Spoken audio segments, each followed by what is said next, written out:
Sahabat Rama, seperti yang tadi udah dibilang ya, sekarang kita tuh kedatangan tamu yang kita tunggu-tunggu banget sebenarnya dari kemarin-kemarin ya, Bu, Pak. Cuman karena satu dan lain hal itu terpaksa nggak batal gitu ya.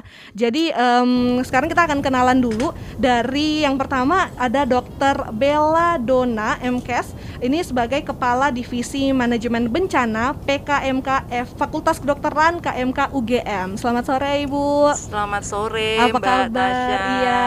Kabar baik. Sehat ya. Sehat. Yes. Bagaimana Kota Palu? Kota Palu yang pasti panas ya. Benar sekali. Terus ada dua nih. Yang kedua ada Apoteker Gede Yulian. Ini sebagai peneliti Divisi Manajemen Bencana PKMK Fakultas Kedokteran KMK UGM. Selamat sore Pak. Selamat sore Kak Tasya. Iya, kabar baik, sehat. Alhamdulillah sehat. Kalau ditanya gimana nih Kota Palu? Iya, mataharinya ada dua ternyata di sini ya. Satu orang satu nih kita. Satu orang dapatnya satu, jadi emang panas sekali. Iya, dan kita akan ngobrol dengan Ibu Dokter Bella dan Kak Gede nih sebentar sahabat Amas.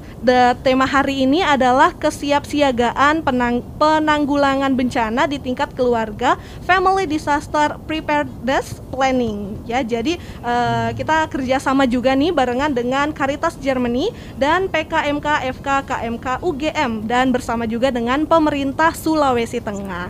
Dan untuk topik hari ini ya sudah tentang kesiapsiagaan tadi. Mungkin kita perkenalan dulu, boleh diceritakan dengan dari Ibu Dokter dulu mungkin ya, kita perkenalan dulu, silahkan Ibu Dokter.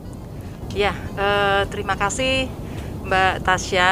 Ini Kak Tasya enaknya nih dipanggil ya. Iya. Kak Tasya. Jadi memang kami dari FK KMK UGM, PKMK itu bekerja sama dengan Caritas Germany dan Sulawesi Tengah. Jadi memang sejak dari bencana tahun 2018 kita melihat bahwa memang ternyata banyak hal yang dibutuhkan untuk kesiapsiagaan bencana. Nah, kali ini salah satunya adalah untuk keluarga. Nah, ini yang agak belum familiar. Belum familiar. Selama ini kan orang menguatkannya rumah sakit, puskesmas. Nah, ini sebenarnya keluarga ini perlu nggak sih dikuatkan? Kayak apa sih sebenarnya menguatkan mereka? Itu yang kita angkat kali ini. Berarti kita hari ini akan belajar ya tentang bagaimana kesiapsiagaan keluarga dalam menangani, nanti kita nggak minta-minta ya Bu ya, tapi siapa tahu nanti ke depannya kita nggak tahu. Nah, kalau kegiatannya selama ini mungkin Bu Dokter, apa aja kegiatan di Palu yang udah dilakukan selama ini? Ya, kalau yang selama ini kami lakukan sejak 2018 itu kami mendampingi, waktu itu menolong membantu penanganan bencana pada waktu saat bencananya. Kemudian kita mendampingi rumah sakit dalam seperti misalnya bagaimana sih rumah sakit biar bisa tahan atau siap kalau misalnya terjadi bencana, nyiapin SDM-nya, nyiapin orang-orangnya, nyiapin alatnya, seperti itu. Juga puskesmas dan juga dinas kesehatan. Nah, kalau untuk dinas kesehatan ini memang lebih ke sistem.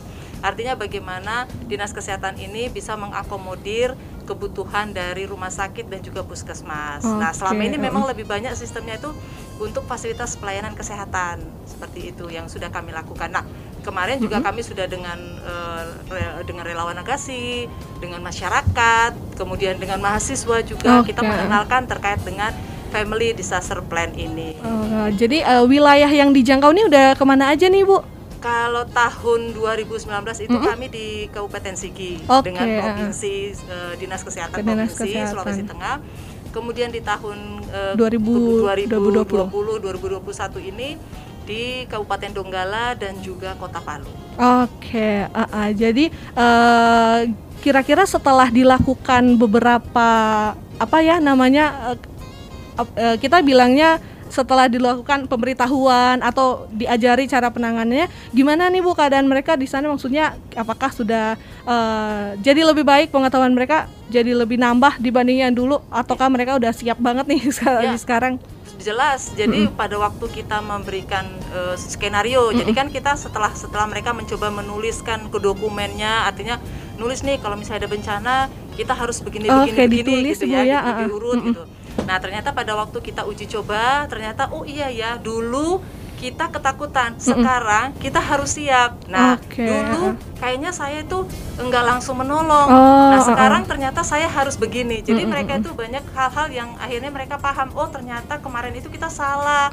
Sekarang ini harusnya seperti ini. Nah, itu salah satu pengetahuan yang artinya bertambah. Mereka lebih paham terkait dengan situasi harus apa sih sebenarnya kami ini di rumah sakit, di puskesmas harus apa. Di dinas juga, wah kami ini orang dinas apa ya, kami nggak punya orang kesehatannya gitu ya, maksudnya yang teknis yang mengobati orang. Nah, kami harus apa? Oh, ternyata kami ini harus membantu relawan yang datang, harus kami atasi, harus kami kirim-kirim ke wilayah yang dibutuhkan. Nah, jadi ada penambahan-penambahan ilmu yang selama ini mungkin belum terlewatkan terlewatkan itu salah satunya. Iya, jadi hari ini tuh kita mau bicarain tentang kesiapsiagaan bencana dalam keluarga. Jadi kalau kita mau tanya nih Bu, sebenarnya apa sih kesiapsiagaan bencana dalam keluarga tuh kayak gimana? Jadi begini, kalau misalnya kita pikirkan ya, satu desa itu kan terdiri dari beberapa masyarakat dan terdiri dari beberapa keluarga-keluarga. Iya, benar. Nah, kalau misalnya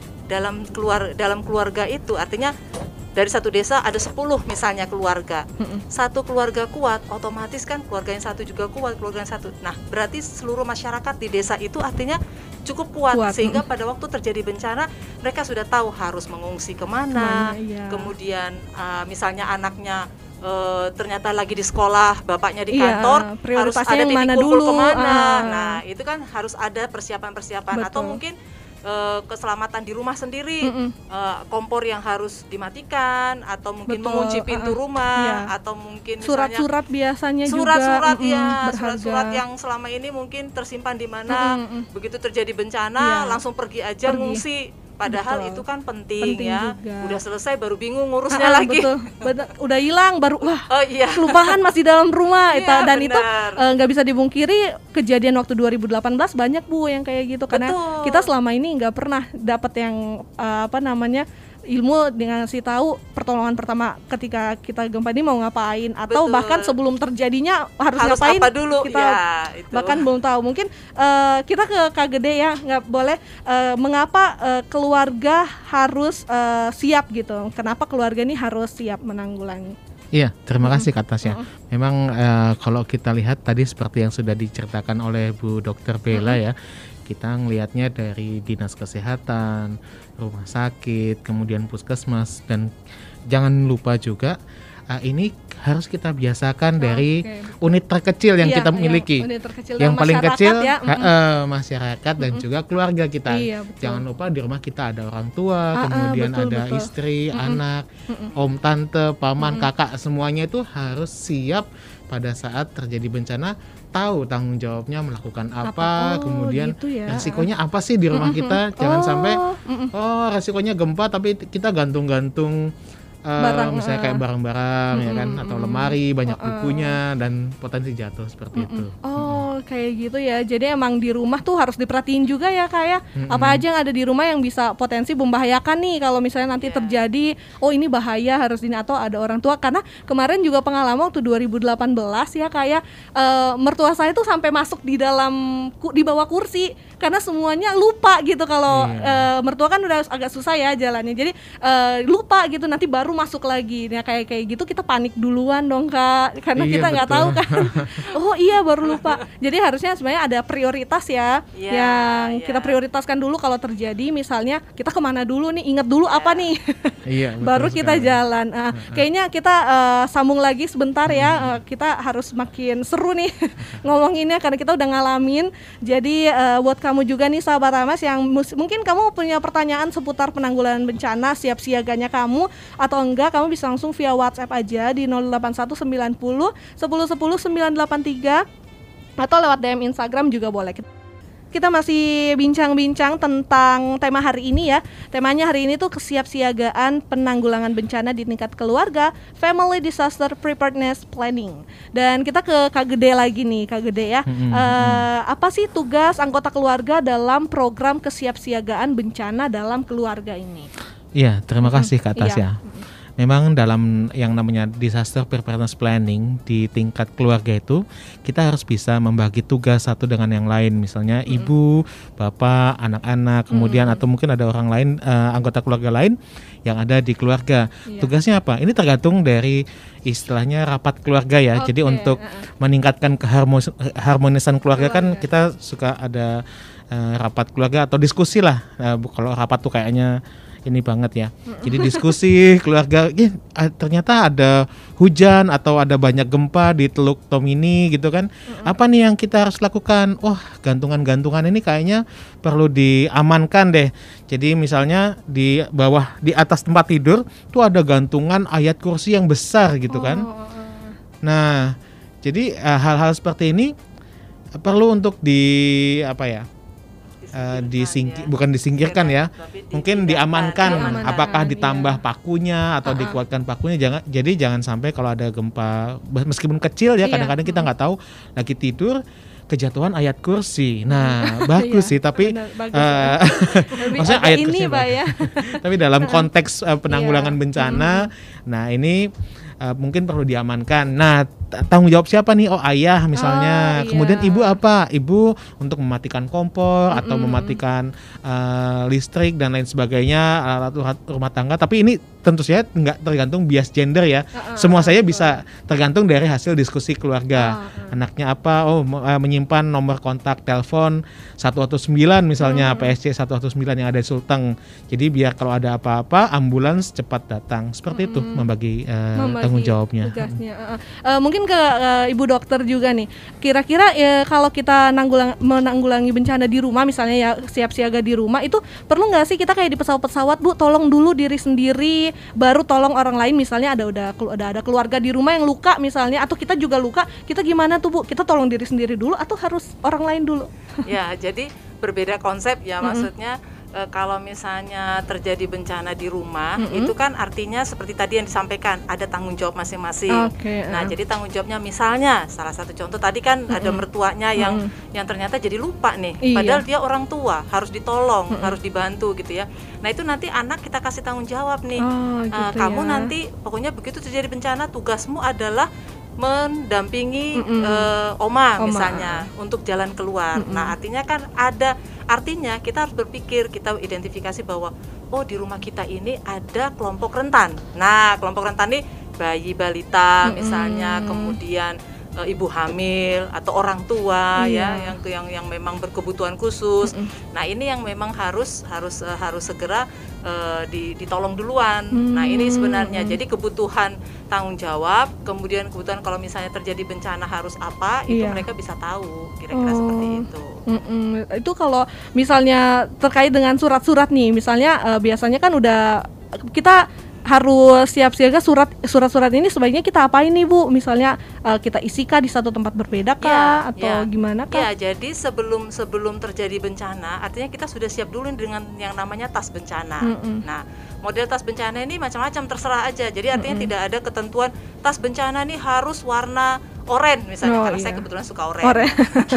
Atau warna hijau karena nggak ada ketentuan. Artinya yang penting di dalamnya itu ada misalnya kesiapan kita untuk minimal sekali 3 hari lah keselamatan. Jadi misalnya tiba-tiba kita harus mengungsi nih, pemerintah belum ada bantuan. Nah, minimal 3 hari itu kita bisa aman. Dengan apa? Di dalamnya ada makanan misalnya yang memang bukan makanan yang dipanas-panaskan ya, tapi ada makanan yang bisa langsung dimakan, ada cairan minuman misalnya, ada air, kemudian ada pakaian tipis, kemudian ada obat. Kalau misalnya ternyata ibu harus minum obat hipertensi misalnya, itu sudah disiapin dulu. Dulu itu surat-surat penting ditaruh di dalam satu tempat. Nah, sesewaktu begitu terjadi bencana, tas ini bisa langsung diambil, diangkat, sehingga tidak kehilangan. Nah, betul. Masalahnya seringkali orang begitu terjadi bencana itu baru bingung mau ngambil surat di mana, mau ambil makanan di mana. Begitu sampai di pengungsian nggak punya air minum, nggak punya makanan karena bantuan biasanya dari relawan luar kan itu 2 hari 3 hari kemudian baru datang. Nah minimal kita sudah punya nih kesiapan tas kita nih di dalam tas untuk 3 hari untuk keluarga kita, seperti itu kira-kira. Oke, kalau di Palu mungkin ke Kak Gede lagi ya. Kalau di Palu tuh kemarin misalnya pasti Caritas Germany dan juga mungkin dari UGM mungkin melakukan riset dulu atau mungkin melakukan penglihatan dulu ya ke Kota Palu. Itu gimana tuh terkait dengan persiapan mereka yang ada di sini sebelum bencana? Iya, makasih Kak Tasya. Memang kita bekerja sama juga dengan melibatkan Dinas Kesehatan dan juga kemarin nih ada bagus sekali relawan Nagasi. Dan juga di puskesmas kita bekerja sama dengan bidan-bidan puskesmas. Nah, hal-hal seperti ini sebenarnya bisa diadvokasikan atau bisa diberikan penyuluhan dari teman-teman relawan Nagasi maupun dari puskesmas dan juga Dinas Kesehatan. Tentu saja masyarakat Palu dan juga Sulawesi Tengah sudah punya pengalaman. Jadi sudah terbayang pada saat kita sampaikan, perlu ada kesiapan. Nah mungkin terbayang juga. Nah ini juga sama. Jadi untuk kedepannya, karena kita nggak tahu ya kalau di Sulawesi Tengah ini kan memang salah satu daerah yang rawan bencana, baik itu tsunami, gempa likuifaksi dan banjir dan sebagainya. Apalagi sekarang juga sudah namanya climate change, itu juga banyak sekali. Angin topan dan lain sebagainya. Jadi kesiapsiagaan itu sebetulnya sudah ada di diri kita masing-masing, perlu ditingkatkan lagi, perlu dilatih lagi oleh anggota keluarga, anak, ibu, ayah dan juga paman dan lain sebagainya. Jadi sudah ada, tinggal ditingkatkan lagi. Dan bagaimana melatihnya mungkin bisa bekerja sama dengan puskesmas, bidan desa dan juga relawan yang ada di lingkungan sekitar. Iya, ini kayaknya menyambung dari Kak Gede tadi. Ada satu pertanyaan nih dari sahabat Ranas, Ratih di Laswani. Dia mau tanya, kalau dari kerjasama yang dilakukan ini, edukasi soal kesehatan pasca bencana di desa-desa ada nggak ya kira-kira, terus apa aja programnya? Mungkin Ibu Dokter? Ya, jadi kalau dibilang bahwa layanan itu artinya layanan kesehatan ya, yang ditanya ya, layanan kesehatan pasca bencana ya. Dia bilangnya pasca bencana. Ya, pasca bencana. Nah, sebenarnya kalau layanan kesehatan nggak ada masalah ya, artinya pasca bencana itu tetap di fasilitas pelayanan kesehatan kita tetap ada, itu tetap ada. Jadi artinya kegiatan layanan kesehatan rutin itu tetap ada, karena memang konsep bencananya itu adalah ini memang konsep bencananya ya, bahwa terjadi bencana apapun tapi layanan rutin itu diusahakan harus tetap ada. Seperti itu. Jadi itu yang artinya nggak usah takut bahwa ada bencana, nanti kalau habis pasca bencana gimana nih dengan layanan kesehatan yang ada. Nah, kalau kami sendiri dengan kerjasama dengan Caritas Germany dan juga Pemda Sulawesi Tengah, ini memang kami tidak ke arah layanan kesehatan yang mereka lakukan, karena itu memang sudah rutin. Tetapi bagaimana kerjasama itu kami melihat bahwa bagaimana masyarakat ini tertangani dengan cepat dan kemudian tetap terlayani kegiatan rutin layanan kesehatan yang mereka harapkan tadi, itu yang kami dukung dengan pelayanan kesehatan yang ada di Sulawesi Tengah. Jadi artinya biar mereka, masyarakat tuh nggak perlu khawatir bahwa waduh ini pasca bencana nih bagaimana nih. Nah ini ada kerjasama nih UGM dengan ini, ada nggak layanan kesehatannya gitu kan, layanan kesehatan apa yang dilakukan. Nah kalau untuk layanan kesehatan yang sehari-hari itu memang tetap sudah ada program yang mereka lakukan.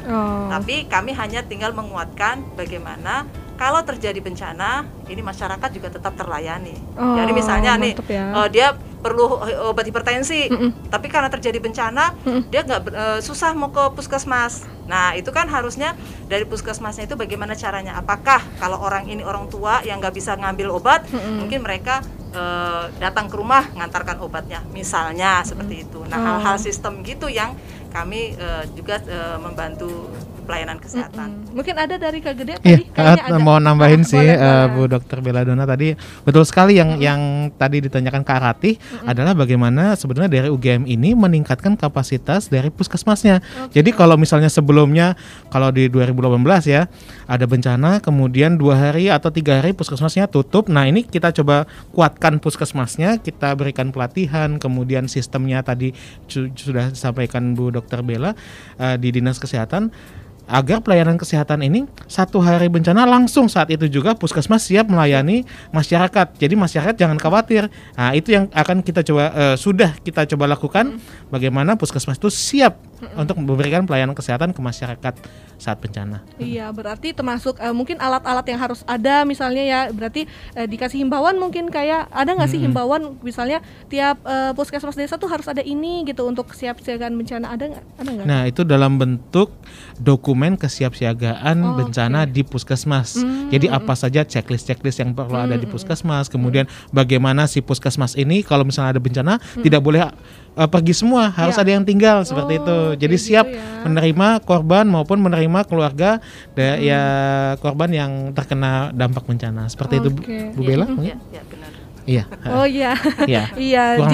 Kurang lebihnya seperti ya, jelas banget ya tadi. Jadi memang cukup terbantu kita dengan kehadiran dari Caritas Germany, dengan UGM juga bantu kerjasama dengan Provinsi Sulawesi Tengah, kita cukup terbantu. Mungkin sahabat Ramas, kamu juga mau bertanya atau kamu punya pengalaman gitu ya terkait dengan pasca bencana atau kesiapsiagaan ini, kamu bisa langsung via WhatsApp tadi di 0819010100983, bisa juga lewat DM Instagram di @msradioparu. Kita break dulu sebentar sahabat Ramas, dan setelah PSA ini kita akan sambung lagi.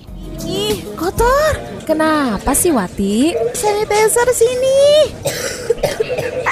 Wah, ada yang bersin sama batuk-batuknya lagi.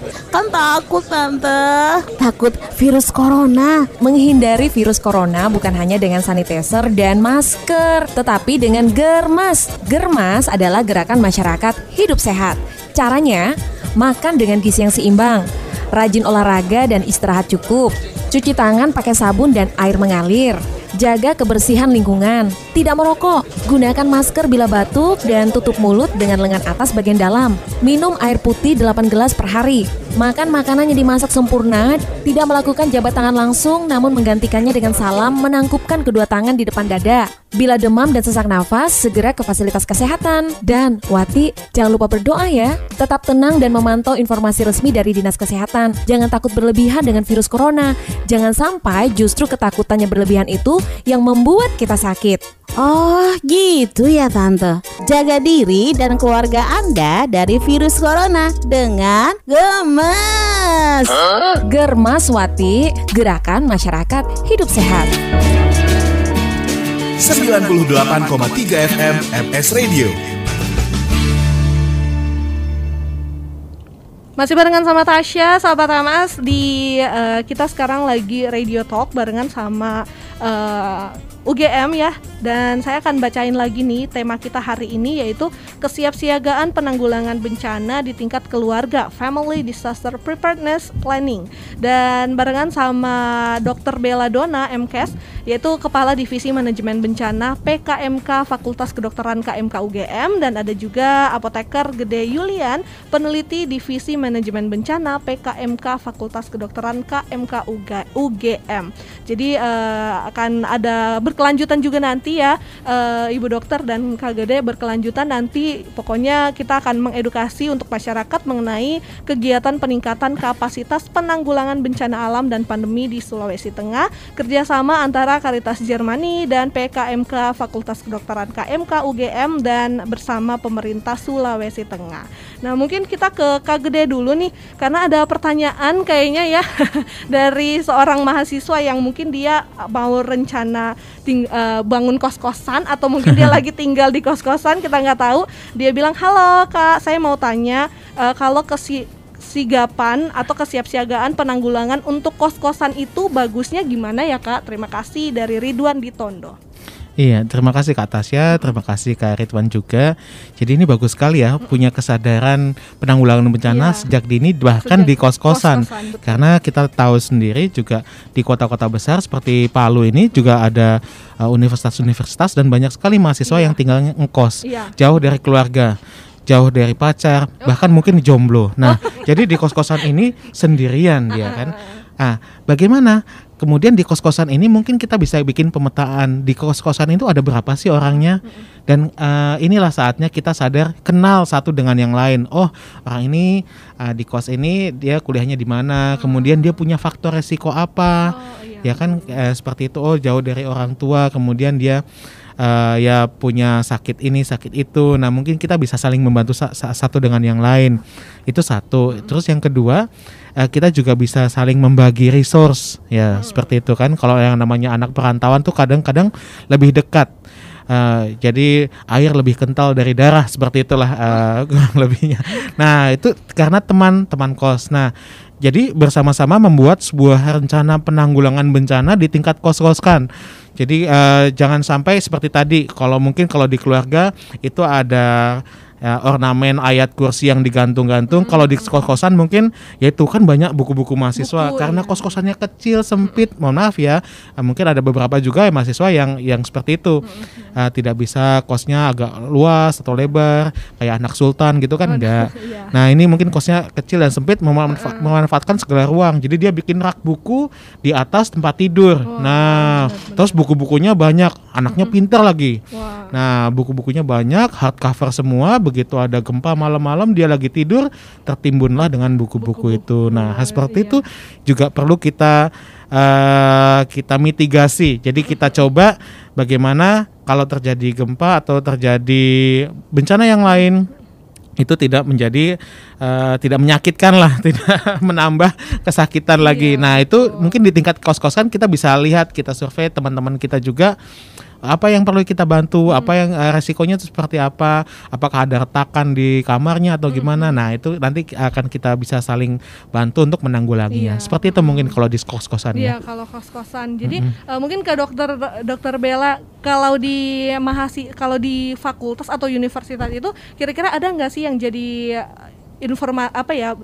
perpanjangan tangan nih dari UGM misalnya, KMK Fakultas Kedokteran ini misalnya mahasiswa juga ikut menyuarakan nih harus siap siaga. Jadi kepada teman-temannya dia di lingkupnya gitu, ada nggak sih, Bu?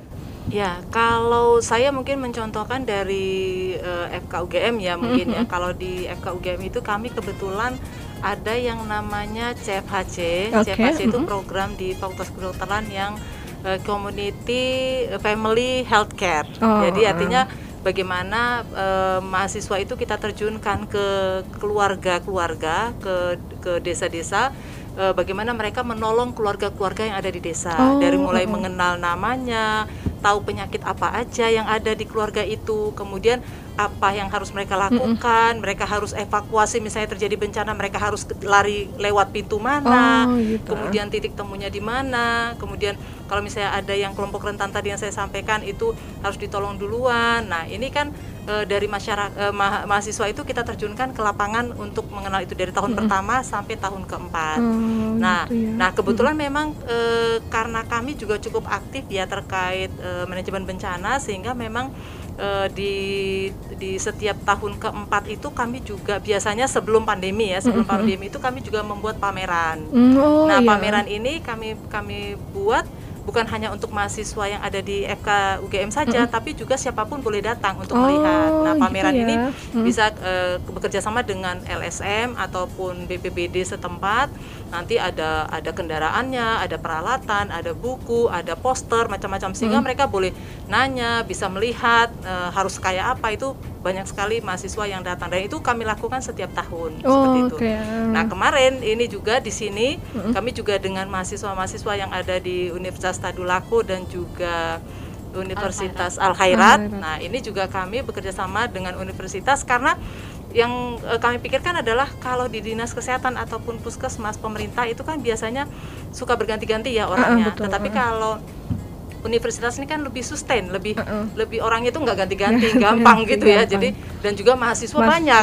Nah, ini semua mereka ini kan menjadi orang-orang yang memang kita butuhkan, yang bisa membantu pemerintah pada saat situasi kebencanaan. Nah, dari sinilah nanti dari mahasiswa inilah yang membantu memberikan ke keluarganya masing-masing. Nah, minimal dari materi yang dia dengar itu dia memberikan ke keluarganya sendiri.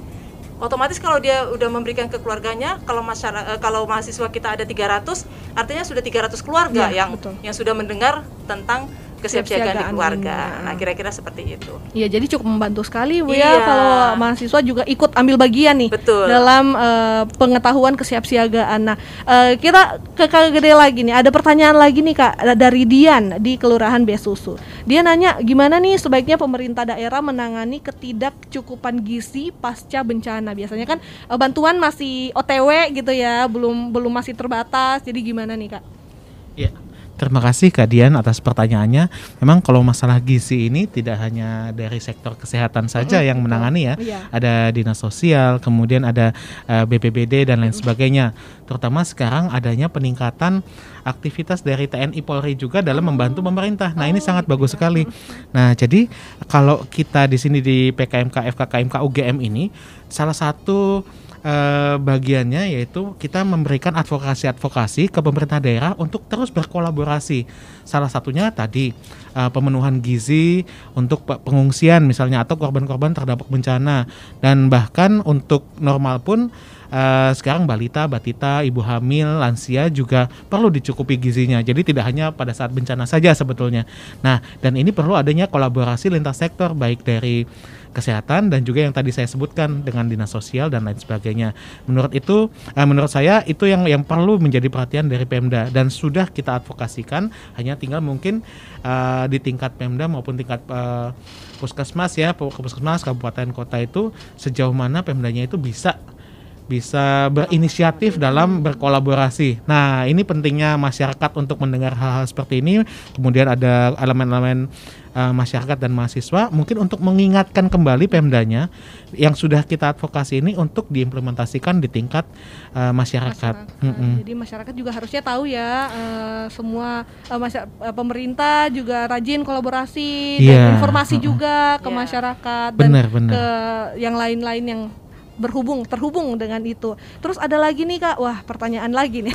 Mungkin kita ke Ibu Dokter ya, dari Wawan nih, dia mau tanya bagaimana kalau misalnya dia lagi di jalan atau di luar terus terjadi bencana, contohnya misalnya gempa ya. Jadi apa yang harus dilakukan? Jadi dia ini berdasarkan pengalaman gempanya tahun 2018, dia lagi di luar dan gak punya persiapan apapun. Harus kemana atau mau cari siapa gitu? Ya, terima kasih buat Mas Wawan ya. Jadi memang benar apa yang dia sampaikan. Dia mungkin udah nyiapin tas bencana nih di rumah gitu ya. Tapi kebetulan pas dia di luar bencananya terjadi gitu ya. Ya otomatis artinya dia diam dulu ya. Artinya diam dulu, tenang dulu dan hindari, artinya dia menjaga jangan sampai kepalanya misalnya kejatuhan apa, itu yang pertama dia jaga. Kemudian yang kedua, dia harus bisa menyelamatkan dirinya untuk melihat ke arah rumahnya. Artinya dia kan dia punya keluarga nih. Nah, dia harus mikir bahwa bagaimana keluarganya, selamatkah tidak? Kan ada ibunya, ayahnya, adik-adiknya mungkin ya. Nah, itu bisa dia mungkin sudah tenang. Biasanya kan kalau gempa itu kan ada saat gempa yang pada saat sudah tenang, dia bisa kembali ke rumah dan melihat keluarganya. Atau mungkin salah satunya kalau terjadi seperti kemarin ya di Palu itu dengan tsunami dan lain-lain.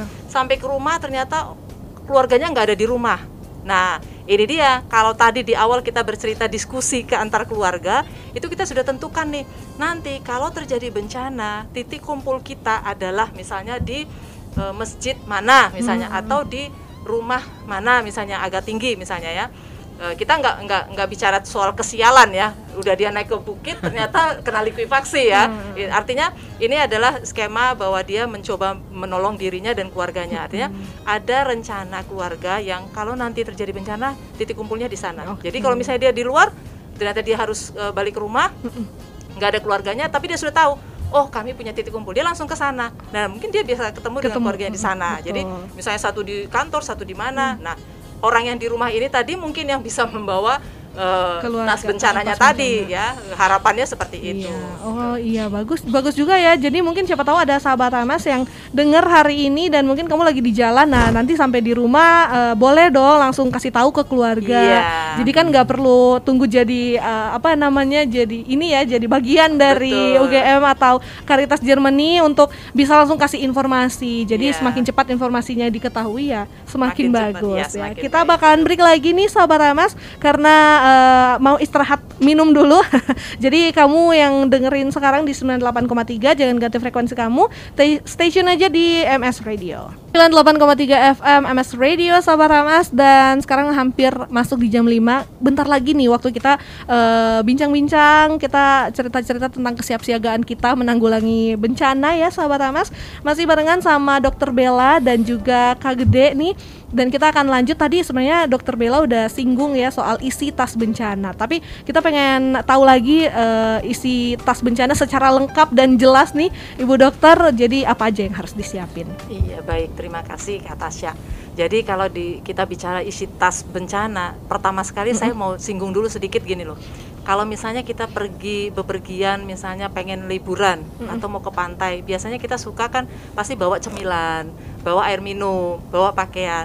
Nah jadi sebenarnya bisa dianggap seperti itu. Jadi kalau kita pergi di tempat pengungsian, otomatis kita akan di tempat pengungsian itu mungkin sekitar beberapa lama ya, kita nggak tahu. Tapi minimal 3 hari pertama itu kita bisa selamat dulu.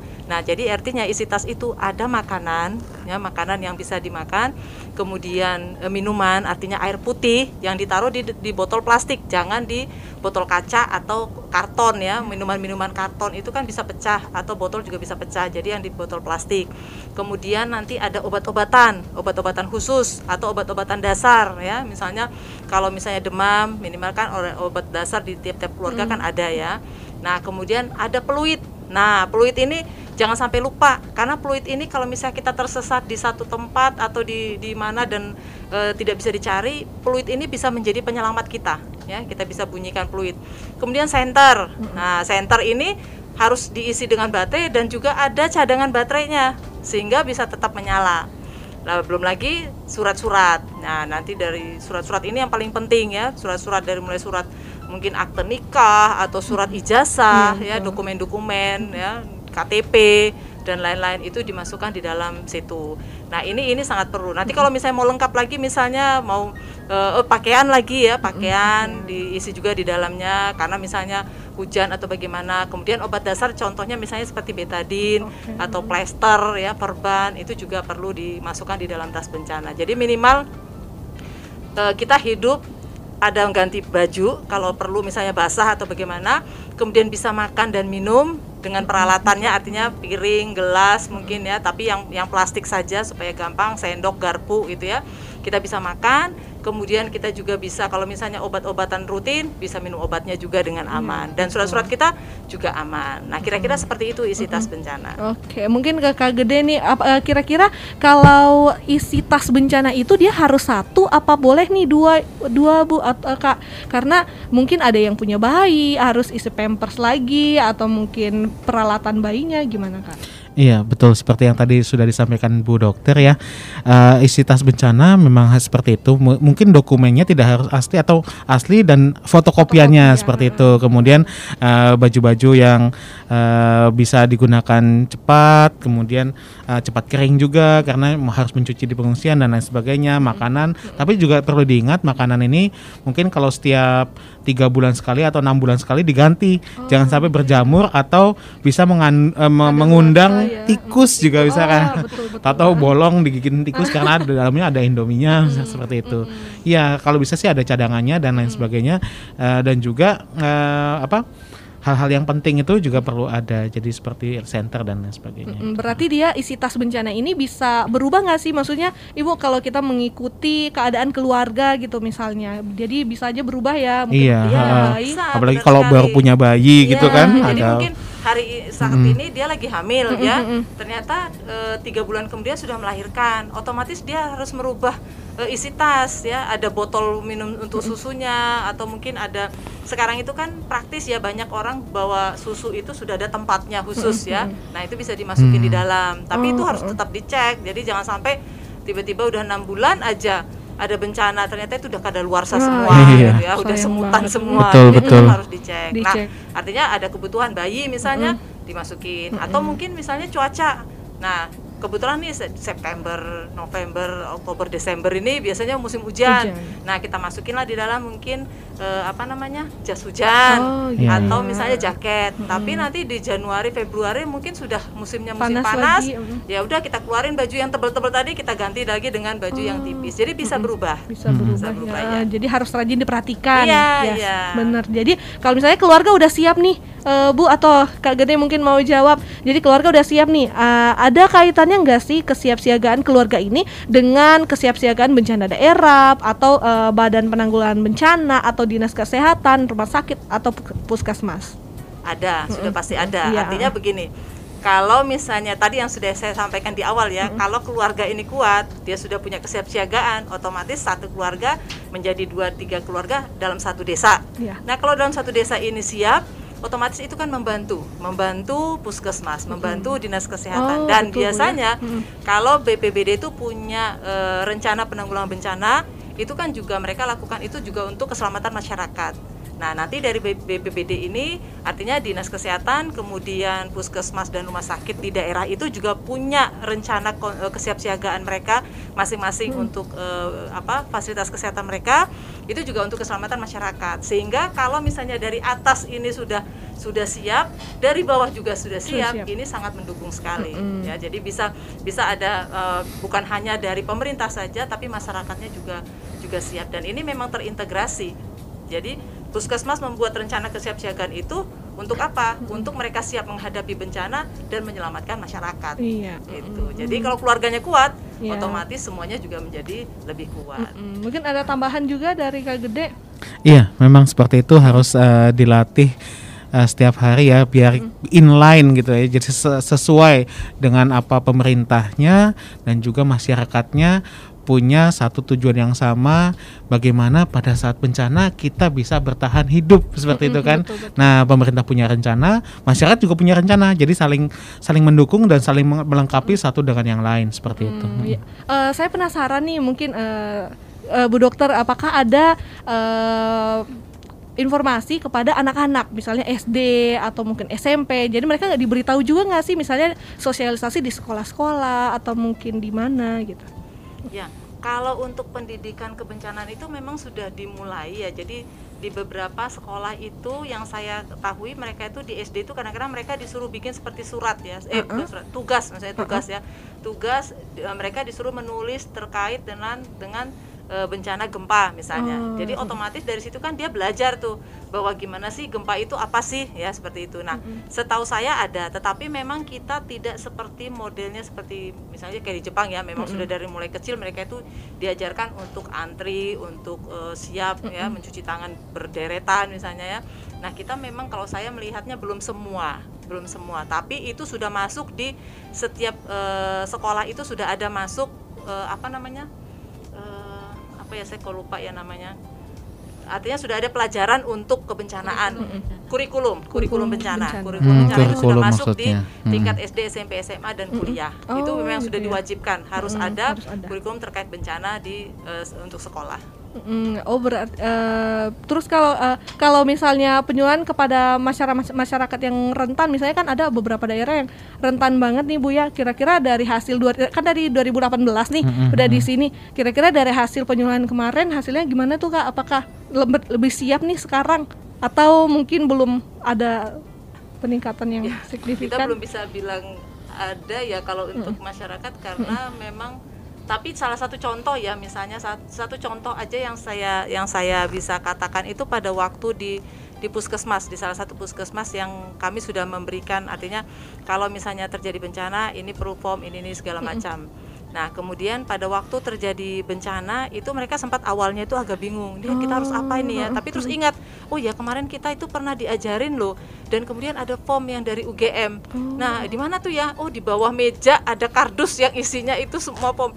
Nah, itu langsung ambil gitu, itu diambil dan itu bisa digunakan. Nah, dalam artian kenapa saya mengatakan seperti itu? Artinya kami mencoba mengajarkan kepada fasilitas kesehatan untuk siap seperti itu, karena ujung-ujungnya kan masyarakat yang tertolong. Kemudian ke bidan kita juga memberikan arahan dengan menggambar ya. Kita mencoba menggambar nih, Pak Gede nih pinter menggambar, dia menggambar nih. Nanti kalau dari sini kemana, dia lewat gambar. Jadi sehingga masyarakat tuh bisa langsung paham bahwa oh gini. Nah, harapan kami dengan lewat inilah nantinya, karena kita nggak bisa masa harus bencana dulu baru kita lihat kan ya. Tapi minimal itu sudah kita sampaikan kepada mereka. Dan sama seperti orang misalnya memasak di dapur ya, kalau itu tidak diulang-ulang, tidak terbiasa memasak, dia nggak akan bisa motong bawang atau motong apa. Jadi sama dengan kebencanaan juga, kalau tidak dilatih dan diulang-ulang itu nggak akan bisa juga. Jadi harapannya walaupun sudah menerima harus tetap diulang-ulang dan dilatih. Semoga bisa membantu juga ya. Kalau kita udah tahu, kita bisa bantu yang skala lebih besar kayak puskesmas, kita bisa bantu. Misalnya tenaga kesehatan nanti mau apa, mau ini, oh ini ada yang tahu. Nah mungkin kurang tenaganya. Dan ada kalimat penutup mungkin dari Kak Gede dulu dari. Ya boleh. Kalau seperti yang tadi ditanyakan Kak Tasya juga. Kalau kita lihat dari pertanyaannya, pendengarnya seperti sudah sangat cerdas karena sudah memikirkan banyak sekali skenario. Kalau di kos-kosan gimana, kalau lagi ini. Nah ini menunjukkan bahwa sebetulnya penanggulangan bencana di Sulawesi Tengah itu sudah sangat improve ya, sudah maju dan juga inklusif. Nah ini yang penting. Jadi sudah memikirkan kelompok rentan. Apalagi tadi Bu Bella juga sudah sampaikan, UGM sudah mencoba advokasi baik itu ke Pemda, ke rumah sakit, puskesmas, dan saya yakin penanganan bencana di Sulawesi Tengah sudah baik dan lebih inklusif lagi. Jadi seperti itu dimulai dari masyarakat. Oleh karenanya kita himbau juga ke pendengar sekalian juga pada saat setelah mendengarkan ini langsung kita perlu nih punya rencana kesiapsiagaan bencana, mulai dari diri saya dulu, kemudian ke keluarga saya dan lain sebagainya. Seperti itu Kak Tasya. Makasih. Ibu silakan Ibu Dokter. Saya hanya mau mengatakan bahwa kita tidak akan bisa melakukan apapun tanpa persiapan. Jadi apapun ya, bukan hanya karena bencana saja, kita juga perlu persiapan. Ya, mau masak juga kita harus ada persiapan ya. Jadi saya hanya menyampaikan bahwa dimulai dari diri sendiri dengan keluarga. Cobalah untuk memulai menyiapkan segala sesuatu untuk menghadapi situasi yang tidak normal seperti itu. Harus siap siaga ya. Tetap siap. Jangan terjadi dulu baru kita sadar. Betul, baru sadar. Baru sadar. Jadi jadi jangan lupa diulang-ulang. Kalau misalnya menyiapkan tas bencana harus dicek lagi, rajin-rajin dicek dan rajin-rajin diperbarui isinya ya. Terus mungkin kalau udah tahu informasinya jangan disimpan sendiri, dibagi. Harus dibagi-bagi infonya, jadi bisa membantu juga kepada sesama kita. Dan gak kerasa kita udah 1 jam dari tadi ngobrol. Tapi tenang aja, Jumat depan kita ada lagi ya, dengan narasumber juga masih dari UGM, dari bekerja sama dengan Caritas Germany dan PKMK Fakultas Kedokteran KMK UGM, dan bersama dengan pemerintah Provinsi Sulawesi Tengah. Dan sahabat MS, kita udah selesai nih bincang-bincang sama Dokter Bella dan Kak Gede. Terima kasih, selamat datang di Palu. Selamat menikmati Palu yang cukup panas ini. Terima kasih Kak Tasya. Semoga betah selama beberapa minggu ke depan. Luar biasa. Dan kita akan lanjut lagi nih sahabat Amas di program Afternoon Drive. Terima kasih kepada 2 narasumber yang udah berbagi sama kita. Sehat selalu. Dan sahabat Amas, jangan ganti frekuensi kamu stay tune di 98,3 barengan Natasha Reza sampai di jam 7 malam nanti.